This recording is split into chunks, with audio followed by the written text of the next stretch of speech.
Hello, this is Alec Kerr, the film critic for the Conway Daily Sun, and I want to address the news that Peter Jackson is going to expand his Hobbit adaptation into a trilogy from originally being 2 films.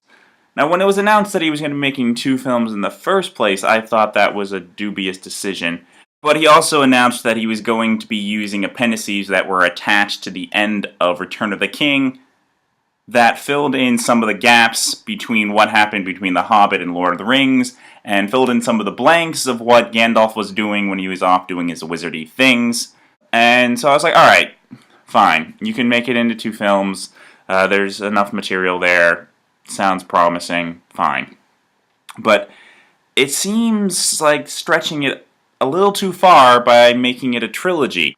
I mean, by that logic, there should have been 9 Lord of the Rings movies. It seems like overkill, especially when you just realize that The Hobbit was only like a 300-page book, and it was targeted at children, and the appendices is 125 pages, and they are very densely packed pages with lots of information.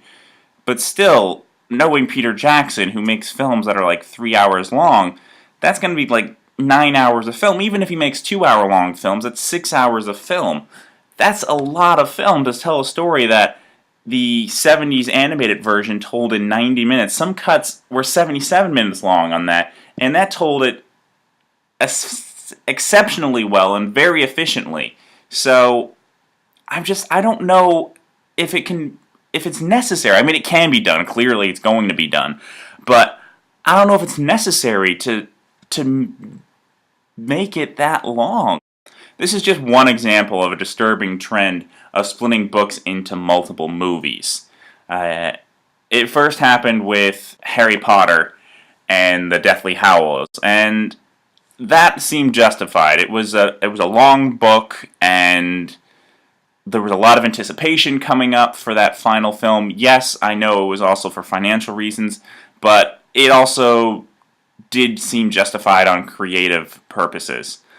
Then it was done with Twilight Breaking Dawn. That was broken up into 2 parts, and the Twilight books are pretty thin in terms of content. I mean, even the adaptations of New Moon and Eclipse were stretched pretty thin, and they were only like 2-hour movies. So Breaking Dawn really just seemed like a shameless cash grab. And they're going to do it with the Hunger Games series as well. The final book in that is going to be broken up into 2 movies. And it just seems like it's pandering to audiences who will come out. They will pay to see these films. But to paraphrase another trilogy, these are the films the fans deserve, but not really the ones they need right now. Anyway, this is Alec, and keep watching.